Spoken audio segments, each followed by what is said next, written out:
अस्तु प्रेताप्यायने प्रेतपिंडाय अविरम्यता अविरतास्म. निवृत्तीच्या उच्चारासरशी ज्ञानदेवानं तिलांजली पूर्ण केली. चौघांनी हात जोडले.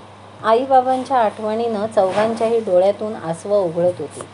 अश्मावर तिलांजली देण्यासाठी प्रत्येकजण पुढे झुकत होता आणि गालावरून ओघळणारा अश्रू त्या अश्मावर पडत होता. आणि त्या अर्ध्या जलाच्या तिलांजलीपेक्षा या अश्रूंच्या तिलांजलीने तो अश्म जणू कृतकृत्य होत होता, धन्यता पावत होता. सोपानानं त्याला वाळवंटातून उचलून हातात घेतल्यापासून जणू त्याचा पर्वकाळ सुरू झाला होता. पुण्याईचा संचय खुला झाला होता आणि सोपानाच्या स्पर्शानं साध्या दगडाचा अश्म बनल्यापासून ते हे आत्ताचे तिलांजलीचे अर्घ्यजल अंगावर पडेपर्यंत तो अश्म नुसता थरारत होता, शहारत होता. तिलांजली देऊन झाली होती. आता काकस्पर्श विधी होता. त्याची तयारी सुरू झाली. कावेरी अक्कांनी शिजलेला भात आणून दिला. तो पत्रावळीवर घेऊन त्यात काळे तीळ घालून निवृत्तीने तो मळून घेतला. त्याचे 5 मोठे गोळे व 5 लहान गोळे केले. कावेरी अक्कांबरोबर आलेली मुक्ता हे सगळं बारकाईने बघत होती. ती काही विचारणार तोच कावेरी अक्कांनी तिला दाबलं.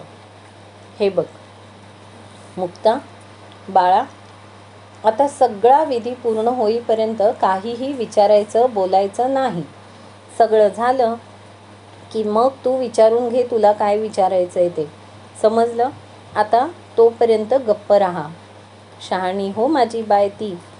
अक्कांच्या या बोलण्यावर मुक्तीनं समजूतदारपणे मान हलवली आणि निवृत्तीदादा काय काय करतोय हे ती लक्षपूर्वक बघायला लागली.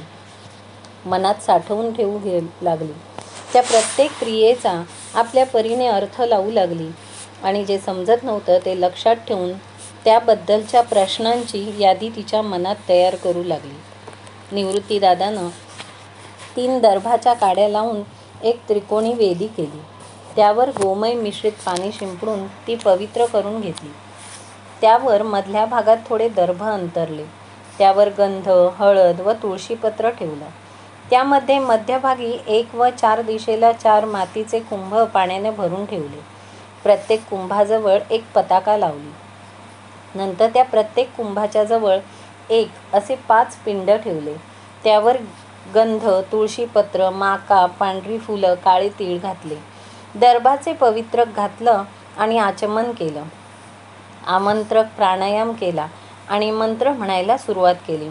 अद्य पूर्वीच्च रीत वर्तमान एवं गुणविशेषण विशिष्टाया पुण्यतिथोय मम आत्मनः श्रुतिस्मृती पुराणोक्त फलप्राप्त्यर्थ वत्स्य गोत्रस्य मातापिता प्रेतस्य प्रेतत्व निवृत्त्या उत्तमलोकप्राप्त्यर्थ मृतः दशमेहनी दशमदिनविधी करिष्ये असं म्हणत निवृत्तीने उदक सोडलं. तिलोदक केलं.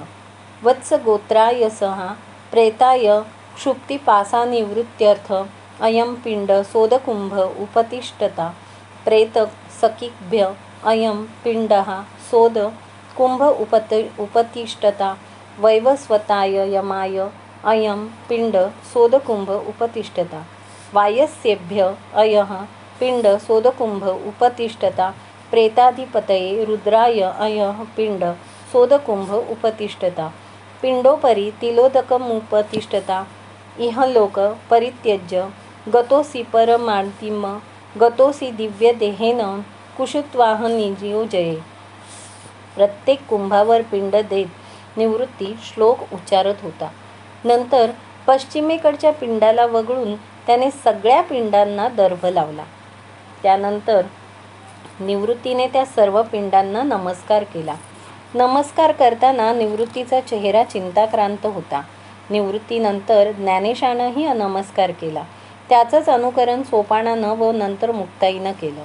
कावेरी अक्कांनी आणि विनायक बुवांनी सुद्धा पिंडांना नमस्कार केला. आता पश्चिमेकडच्या त्या पिंडाला काकस्पर्श होणं गरजेचं होतं.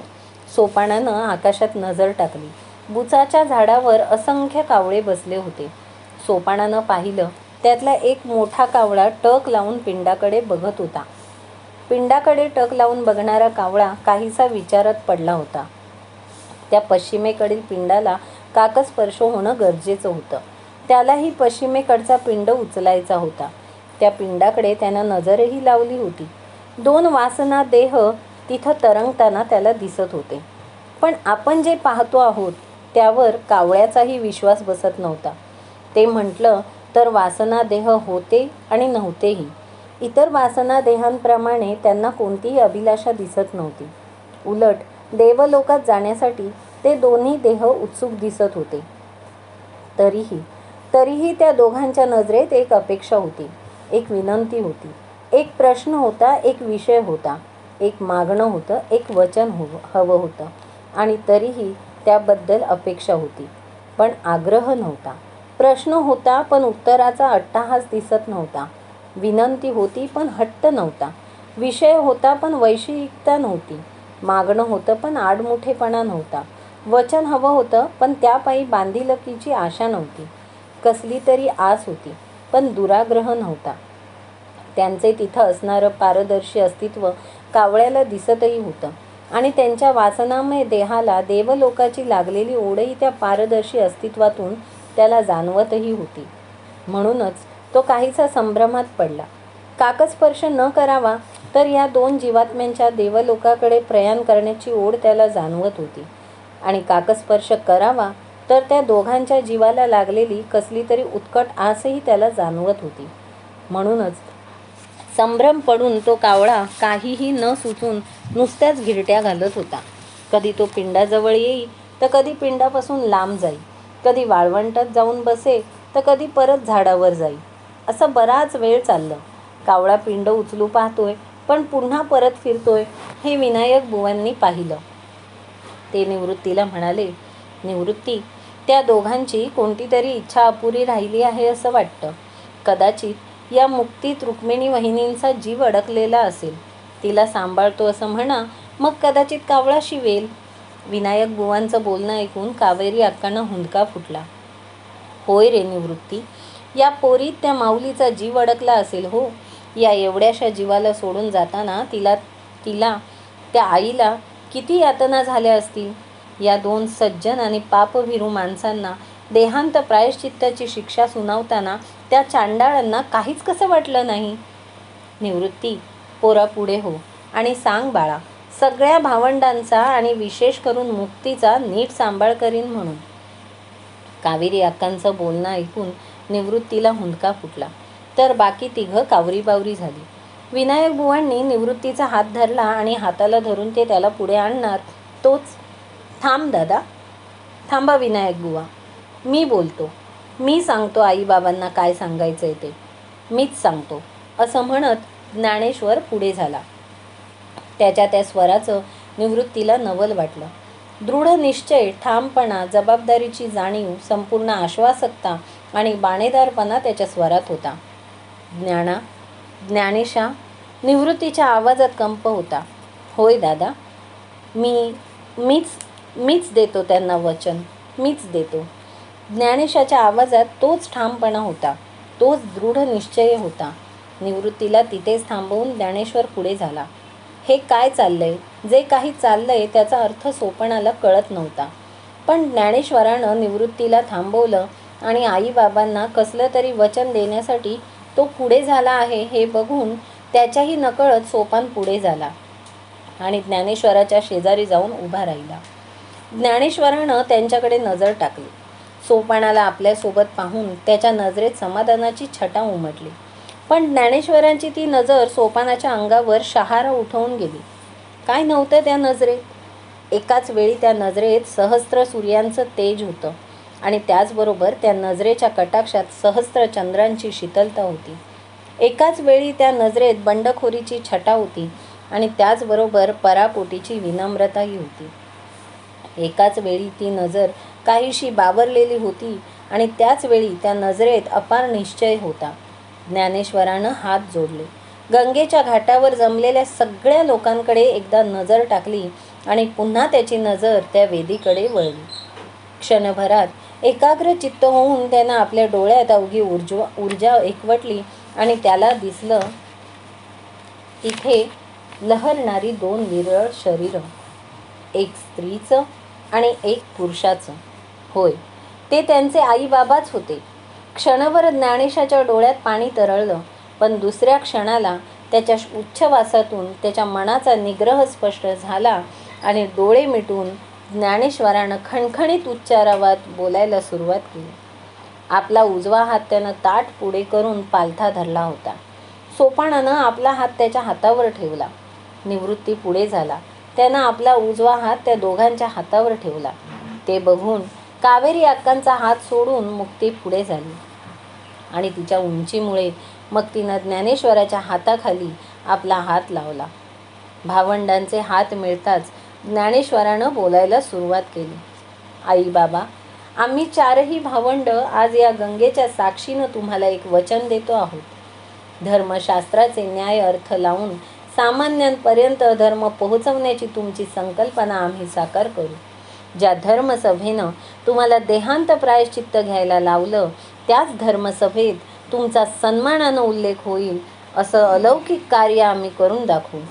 ज्या शुद्धीपत्रासाठी तुम्ही दोघांनी आत्मसमर्पण केलं, ते शुद्धीपत्र हीच धर्मसभा आम्हाला आपणहून बहाल करेल. तुमच्या मातृपितृत्वाचा आणि आमचा जयघोष करेल. आई बाबा, आजपासून आम्ही चौघही जण एकोप्यानं एक दिलानं राहू आणि आम्ही तिघही जण मुक्तीचा काळजीपूर्वक सांभाळ करू. तुम्हा दोघांची मोक्षाप्रती वाटचाल सुखमय होऊ दे. तुम्ही दोघंही आमच्या स्मृतीत चिरंतन राहाल. आमच्या कार्यकर्तृत्वानं आपल्या कीर्तीचा ध्वजा शतकानुशतकं फडकत राहील अशी ग्वाही आम्ही तुम्हाला देतो. यासाठी तुमचे आशीर्वाद सदैव आमच्या सोबत असू देत अशी प्रार्थना करतो. हा अर्धा मुर्धा नैवेद्य तुमच्यासाठी. आई बाबा, शुभास्ते पंथानं ज्ञानेश्वरांच्या प्रत्येक वाक्याला सोपाना हुंदका देत होता. आपली सहमती दर्शवत होता. निवृत्तीच्या स्पर्शातूनच त्याची संमती कळत होती. बोलता बोलता ज्ञानेश्वरानं डोळे मिटले. सोपान त्याच्या जवळ उभा होता, अगदी जवळ. त्यानं पाहिलं, ज्ञानेश्वराच्या डोळ्यातून घळाघळा अश्रू वाहत होते. तरीही त्याच्या चेहऱ्यावरचं तेज यत्किंचितही कमी झालं नव्हतं. ज्ञानेश्वराकडे क्षणभर नजर टाकून सोपानानं वेदीकडं पाहिलं आणि दोन विरल आकृत्या आणखी विरल होताना त्याला दिसल्या. काव कावच्या आवाजानं सगळे भानावर आले. पश्चिमेकडच्या पिंडाला काकस्पर्श झाला होता. बाकीच्या पिंडांवर आणखी कावळे घोंगावत होते, पण पिंडाचा भात खाण्यासाठी त्यांची नुसती अहमिका लागली होती.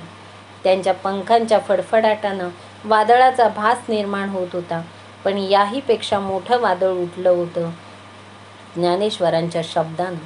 त्यानं सर्वांच्या साक्षीनं आई बाबांना दिलेलं वचन ऐकून अवघ्या सृष्टीला आनंदाचं भरतं आलं होतं. काकस्पर्श झाला. उरलेले पिंड आणि इतर सामग्री गोळा करून निवृत्तीनं ती आपल्या उत्तरीयात घेतली आणि ती घेऊन तो नदीच्या पात्रात शिरला. गुडघाभर पाण्यात उभा राहून त्याने ते पिंड पात्रात सोडलं. दक्षिण दिशेला तोंड करून तो उभा राहिला, हात जोडले आणि प्रार्थना केली. नमे अस्ति वित्तधनं चान्यत शब्दोपयोगी स्वपितॄन् नतोऽस्मि. तुष्यन्तु भक्त्या पितरो मये ते भुजौ पुरतो व्रत्मनि मारुतस्य. आणि आपले दोन्ही बाहू वर केले. नंतर नमस्कार करून त्यानं ओंजळीत पाणी घेऊन अर्घ्य दिला आणि तो पात्रातून बाहेर आला. श्राद्धविधी झाला होता. आता ब्राह्मण भोजन व ब्राह्मण पूजा विधी होता. ब्राह्मणांच्या रूपात आपले तीर्थरूप बघून कल्पून त्यांना हवीरबागातील एक घास म्हणून भोजन देऊन तृप्त करायचे असा विधी. पण इथं कुणी ब्राह्मण आलेलेच नव्हते. विनायक बुवा पेचात पडले. निवृत्तीला म्हणाले, निवृत्ती, कुणी ब्राह्मण आलेले नाहीत. पितरांना हवीरबाग कसा मिळणार? त्यांचा प्रश्न रास्त होता. निवृत्तीला उत्तर सुचले नाही, पण त्यांना उत्तर दिलं सोपानानं. म्हणाला, काळजी नसावी विनायक काका, ब्राह्मण जेवणार. ते आईबाबांचं प्रतिकात्मक रूप म्हणूनच. मग प्रत्यक्ष आईबाबाच येतील आपला हवीरबाग घ्यायला. त्यांनी मला मगाशी तसा शब्द दिला आहे. मी आत्ता जातो आणि आईबाबांना बोलावून आणतो. आलोच मी. कावेरी अक्का, तुम्ही अन्न वाढून ठेवा. असं म्हणून कुणी काही विचारायच्या आत सोपान गंगेकडे धावला. पाऊलभर पाण्यात जाऊन उभा राहिला. सोपानाच्या या बोलण्याचं निवृत्ती आणि ज्ञानेशाला नवल वाटलं, तर कावेरी अक्कांना वाटलं तो लहान आहे म्हणून असं बडबडतोय. त्या विनायक बुवांना काहीही तरी म्हणणार तोच सोपानाचा आवाज ऐकायला आला. पाऊलभर पाण्यात उभे राहून गंगेकडे तोंड करून तो हाका मारत होता. आई, आई, बाबा, बाबा, जेवायला चला. तुम्ही मगाशी मला शब्द दिला आहे, या लवकर. हा एवढा हवीरभाग घेऊन मगच मोक्षाप्रत जा. आई, बाबा. हळूहळू त्याच्या आवाजात आर्तता आली. स्वरात कंप जाणवायला लागला. गळा भरून आला. श्वासात हुंदका कोंडायला लागला. बऱ्याच हाका मारून झाल्यावर मात्र सोपान हातात तोंड झाकून हुंदके द्यायला लागला. कुणालाच काहीही कळेना. काय करावं, काय बोलावं. सगळीकडे स्तब्धता पसरली. त्या स्तब्धतेत व्याकुळता होती, खिन्नता होती, दुःख तर होतेच, पण वेदनाही होती. विरह होता आणि व्यथाही होती. क्षणभर, पण त्या एका क्षणात अवघं आकाश निस्तब्ध झालं. अवघे चराचर अबोल झाले. अवघी सृष्टी मूक झाली. दुसऱ्याच क्षणाला इंद्रायणीचं पाणी खळबळत वेगानं उसळलं. तिच्या पृष्ठभागावरच्या तरंगात लक्षणीय वाढ झाली. त्या तरंगांच्या उंच लाटा बनल्या. ते उसळणारं पाणी काहीतरी सांगतंय, काहीतरी देऊ पाहतंय. अंतर्मनानं दडलेलं, जलगर्भात लपलेलं काहीतरी बाहेर येऊ पाहतंय, स्वतःचं अस्तित्व दाखवू पाहतंय असं वाटायला लागलं. पाण्याच्या लाटांचं उसळणं वाढलं, खळबळ वाढली, आवाज वाढला. सोपानानं हातात लपवलेला चेहरा उचलून नदीच्या पात्राकडे पाहिलं. त्याचा हुंदका थांबला. चेहऱ्यावर स्मित उमटलं. डोळ्यात समाधानाची छटा आली. पण इंद्रायणीतली ती खळबळ बघून जमलेल्या लोकांच्या मनात धास्ती निर्माण झाली. आता हे पाणी प्रलयकारी रूप धारण करतंय की काय अशी भीती त्यांना वाटायला लागली. त्यांच्यात चलबिचल सुरू झाली. पण सोपान शांत होता. नदीचं खळबळणारं पाणी बघून तो शांत झाला होता. एकवार त्यानं त्या उसळणाऱ्या पाण्याकडे नजर टाकली. अत्यंत समाधानानं दोन्ही हात जोडून त्याने नमस्कार केला आणि नदीकडे पाठ करून शांतपणे तो श्राद्धविधी स्थळाकडे चालत आला. निवृत्ती ज्ञानेश्वरी ते उसळणारं पाणी बघून क्षणभर स्तिमित झाले. पण क्षणभरच. दुसऱ्याच क्षणाला दोघांच्या चेहऱ्यावर स्मित उमटलं. सोपानाकडे नजर जाताच तर ते आणखीनच शांत झाले. सोपानाच्या डोळ्यातून पाणी वाहत होतं, तर चेहऱ्यावरून समाधान. निवृत्ती ज्ञानेश्वरानं पाहिलं. सोपानाच्या पाठोपाठ तरल अवस्थेत 4 पावलं चालत होती. 4 पावलं अगदी जोडीनं बरोबर चालत होती. त्या पावलांपासून पुढे 10 पावलांवरून सोपान चालत होता. चालता चालता तो मध्येच थांबे, कानोसा घेई, पायऱ्या वळखायला आला की समाधानी चेहऱ्यानं पुन्हा पुढे चालू लागे. सोपान वेदिकेपर्यंत आला. त्यानं पाहिलं. वेदिकेजवळ 4 पाट मांडले होते. 2 पाटांवर दर्भ ठेवला होता. 2 पाट रिकामे होते. 4 पत्रावळींवर सगळा श्राद्धपाक वाढला होता. सोपाना त्या 2 रिकाम्या पाटांजवळ हात जोडून उभा राहिला. निवृत्ती ज्ञानेश्वरही उमजले. तेही त्याच्या शेजारी जाऊन हात जोडून उभे राहिले. मुक्तीनंही त्यांचंच अनुकरण केलं. तरल हवेसारखी एक हलकी चाहूल चौघांच्या समोरून गेली. त्या दोन्ही पाटांवर क्षणभर वाळूच्या पायांचे ठसे उमटले. क्षणभरच. दुसऱ्या क्षणाला वाऱ्याची झुळूक आली आणि ते ठसे पुसले गेले. पत्रावळीवर वाढलेल्या गरम श्राद्धपाकाची वाफ क्षणभर वाऱ्याच्या झुळकीने पाटाकडे धावली, मग खाली बसली. सोपानाला हुंदका फुटला. निवृत्ती ज्ञानेशालाही गहिवरून आलं. त्या दोन्हीकडून सोपानाला कवळा घातला. मग मात्र सोपानाचा बांध फुटला. कितीही आवरायचं म्हटलं तरी त्याला हुंदका आवरेना. तो हमसून रडायला लागला. आपल्या डोळ्यातून वाहणारं पाणी जराही न पुसता निवृत्ती ज्ञानेश्वर त्याची समजूत घालू लागले. आपल्या तिघाही भावांना असं रडताना पाहून मुक्ती भांबावली. तिनं निवृत्तीच्या कमरेला मिठी मारली. तिच्या मिठीनं निवृत्ती भानावर आला. त्यानं मुक्तीचा हात धरला आणि आवाजात किंचित जरब आणून म्हणाला, सोपाना, काय हे? तुझ्यासारखा समंजस भाऊ रडतोय बघून ही मुक्ता पण रडायला लागलीये बघ. ज्ञानेशा, आवर त्याला. आपण आज आपल्या आईबाबांना शब्द दिलाय ना, आणि आईबाबांपर्यंत तो पोहोचलाही. होय ना सोपाना? मग आता हे अश्रू कशासाठी? पुसा ते डोळे आणि आईबाबांना पुन्हा एकवार नमस्कार करा. त्यांच्या मोक्षप्राप्तीची वेळ झाली आहे. निवृत्तीच्या या बोलण्यानं काम झालं. सोपानानं हुंदका आवरला. सगळेच सावरले. सगळ्यांच्या डोळ्यात पाणी होतं आणि चेहऱ्यावर समाधान. सगळे घरी आले. निवृत्ती ज्ञानेश्वर कावेरी अक्कांच्या घरून आणलेलं सामान सुमान पोहोचत करण्याच्या मागे लागले. तर सोपान मुक्ताला घेऊन झोपडीत परतला. मुक्ताच्या चेहऱ्यावरचे उत्सुक भाव, डोळ्यातल्या शंका, हे सगळं सोपानाला लक्षात आलं, दिसलं आणि त्याच्या लक्षात आलं की मुक्ताला खूप काही विचारायचं आहे आणि तिनं एकदा सुरुवात केली की ती थांबणार नाही. तिनं काही विचारायच्या आतच सोपान म्हणाला, मुक्ते, मला कळलंय तुला बरेच प्रश्न पडले आहेत, पण झोपडीचा केर काढूया आणि मग बोलत बसूया, चालेल?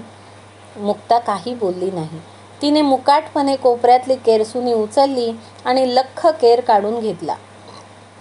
कावेरी अक्कांच्या सहवासात आल्यापासून मुक्ता खूपच शहाणी आणि समंजस झाली होती. केर काढून ती सोपानासमोर येऊन उभी राहिली. आता मात्र तिच्या चेहऱ्यावर उत्सुकतेबरोबर रुसवाही दिसत होता. तिच्या चेहऱ्याकडे बघत सोपानानं आपलं हसू लपवलं. तिचा हात धरून तिला आपल्या शेजारी बसवला आणि म्हणाला, मुक्ते, विचार, तुला काय विचारायचं आहे ते. मुक्तीनं एक नजर सोपानाकडे टाकली. एकदा त्याचा अंदाज घेतला. तो चांगल्या मनस्थितीत आहे हे समजून घेतलं. मग हळूच म्हणाली, सोपान दादा, मला फक्त 2च गोष्टींचा खुलासा हवाय, सांगशील? सोपान दादा, मला फक्त 2च गोष्टींचा खुलासा हवाय, सांगशील? सोपानाला आताही तिच्या समंजसपणाचं कौतुकच वाटलं. तुला कोणत्या 2 गोष्टींचा खुलासा हवाय छकुले? सोपानाच्या या दिलाशानं मुक्ती पुढं सरसावली. दादा, मला आधी एक सांग, तो भाताचा गोळा काय बरं? हां, पिंड. तो पिंड उचलण्यासाठी कावळाच का लागतो?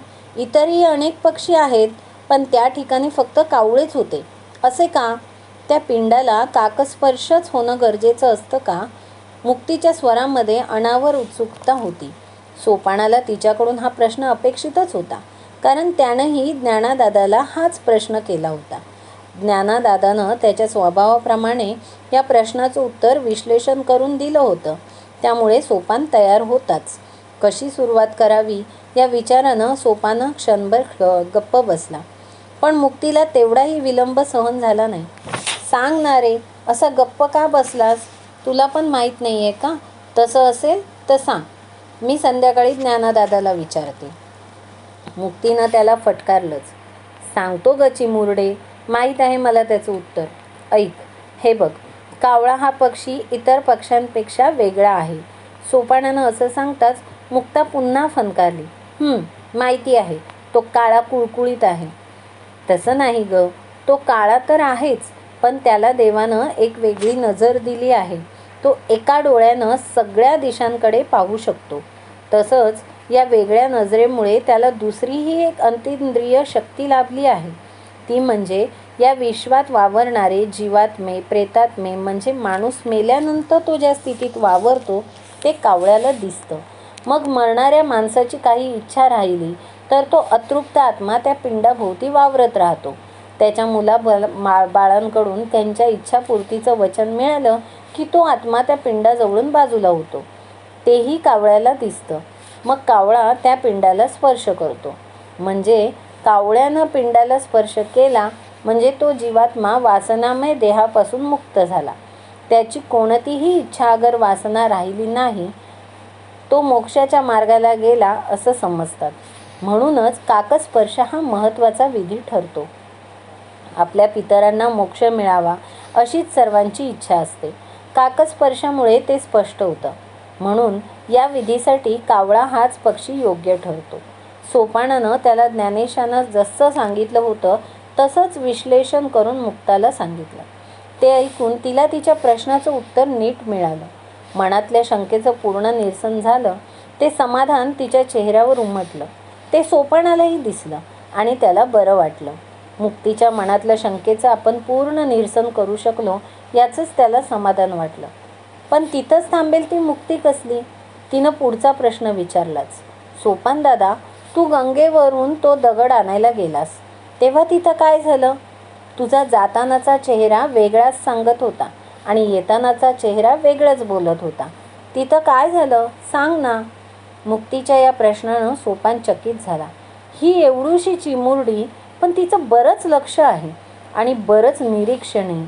तिच्या निरीक्षण शक्तीचं सोपानाला कौतुक वाटलं.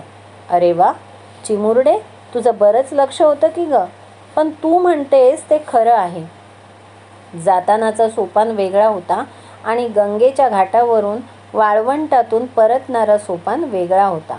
मुक्ते, मी तो अश्मा आणायला पाण्याजवळ गेलो तेव्हा माझ्या मनात आईबाबांचे आणि त्यांना अन्नोदक कसं मिळणार याचेच विचार होते. निवृत्तीदादा म्हणाला की आपण आईबाबांच्या आत्म्यांना आवाहन करू. तोच एक विचार माझ्या मनात रुंजी घालत होता. मी गंगेजवळ गेलो, पाऊलभर पाण्यात उभा राहिलो आणि माझ्या मनात एक विचार आला. आपल्या आईबाबांना हाक मारून आपण आत्ताच त्यांच्याकडून शब्द घेतला तर? माझ्या मनाला तो विचार पटला आणि मी तो लगेच अंमलात आणला. मी आईबाबांना हाका मारायला सुरुवात केली. सुरुवातीला काहीच झालं नाही मुक्ते, पण नंतर मला रडू यायला लागलं. माझ्या आवाजातून ते उमटायला लागलं. आणि काय सांगू मुक्ता तुला. सोपाना बाळा रडू नको, आम्ही अन्नोदक घ्यायला नक्की येऊ, असा आईबाबांचा आवाज मला ऐकायला आला आणि मी समाधान पावलो. आईबाबांनी माझा हट्ट मानला होता. त्यांनी मला शब्द दिला आणि तो पाळला पण. आईबाबांनी शब्द दिला म्हणून मी खूपच समाधान पावलो मुक्ता. म्हणूनच गंगेच्या घाटावर जातानाच सोपान आणि घाटावरून परतणारा सोपान हा वेगवेगळा होता. सोपान बोलत होता, सांगत होता आणि मुक्ता डोळे विस्फारून ऐकत होती. सोपानाची आईबाबांबद्दलची भक्ती तिला माहीत होती. म्हणूनच आईबाबांनी सोपानाच्या हाकेला प्रतिसाद दिला होता. ओ दिली होती. मुक्तीला भरून आलं. पाणी भरल्या डोळ्यांनी ती एकटक सोपानाकडे बघत राहिली. त्या नजरेतून आसमान बरोबरच ओसंडून वाहत होता भावाबद्दलचा अभिमान, प्रेम आणि कौतुक सुद्धा.